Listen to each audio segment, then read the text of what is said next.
7:44. Here's the question. What now? Brock Boeser goes down. By now you probably know that injury to his back, 4 to 6 weeks. The transverse process, is that what it was called? Yeah, a small fracture in his lower back. Well, this could have been a lot worse. And when the news broke that, this was going to be a back issue and they were going to let him heal, then the question is, well, what happens during this home stretch for the Vancouver Canucks? And before we get to other players, Brock, his impact this year, 29 goals, NHL All-Star MVP. How special has he been for this team? It's been a great year for Brock Boeser, and I think it's a lot of the Canucks fans are certainly buying into the Boeser mania, if you will. You see tons of his jerseys going around town.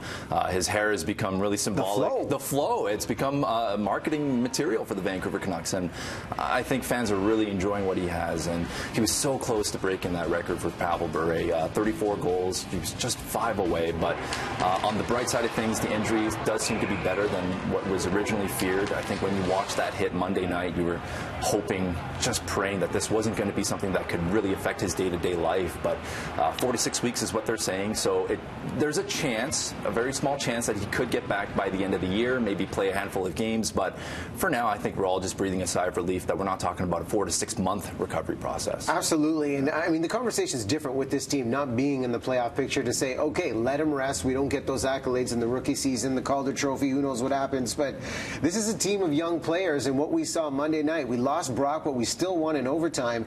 And Leipzig was one of the big standouts. Who do you see are the players to watch now during these final games of who could be the future for the Vancouver Canucks? Yeah, Leipzig has something to prove. He's been bouncing around a few teams here and there. Just got him from Vegas Golden Knights at the deadline. So he's got a chip on his shoulder, and he wants to prove that he can be in the NHL as a contributor. But I also look at the local guy, Jake Vertanen, and he's had a string of some really strong games here. People really want him to succeed. 6th overall draft pick. You want him to show that he can be something as a top 6 winger in the NHL. And if he continues to play with Bo Horvat and Brendan Leipzig, I mean, their chemistry was there Monday night. Even without Brock going down with injury, he was playing there regardless even before. So you want him to just continue his strong play and show to management and the coaching staff that, hey, I need a contract first of all, but secondly, I can be something in the top 6 and put up some points. You think the Sedins are done this season, or they'll do one more for the 50th anniversary season for the Canucks?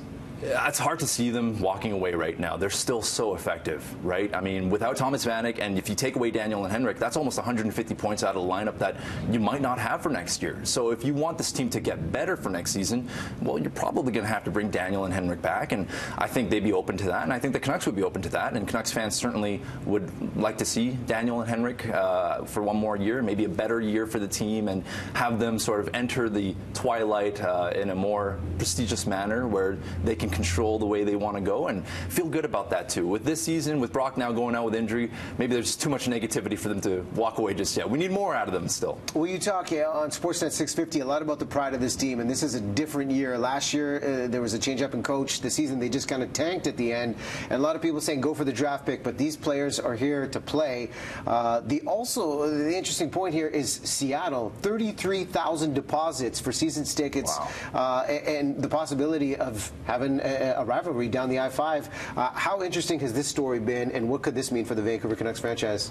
I would love that. I would love for Seattle, and I think it's all but announced, basically, for them to have such a successful season ticket drive. As you said, they had 10,000 deposits in 12 minutes, 25,000 in an hour. To put that into perspective, it took the Vegas Golden Knights several months to get to the same numbers. So it's incredible, and I think for Canucks fans, for you to be able to drive down to Seattle, a few hours away, watch the Canucks, maybe eat somewhere real nice downtown Seattle, and then come back the very same night.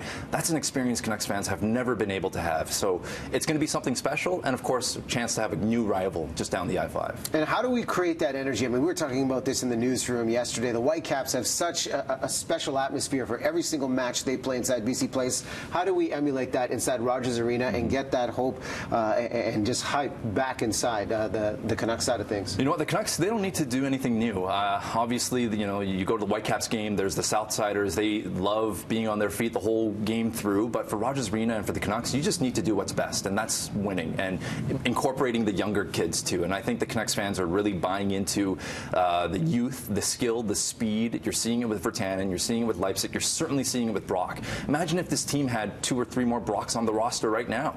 This team would be so much fun to watch, and people would be buying in, and tickets wouldn't be a problem to sell. So I think if you just continue the process, bring in more youth, more energy, more skill down the lineup, it's going to have some success with the Canucks, and they won't need to change a whole lot. I like what you're saying, Joe. Keep hope alive, people. Coyotes, Canucks going down tonight, Sportsnet Pacific, 7 p.m. Of course, you can listen on the radio, Sportsnet 650. Jawn Jang and Sat usually doing it in the mornings for us. Thanks for coming by. I appreciate it, Dennis. Yeah. Great to have you on.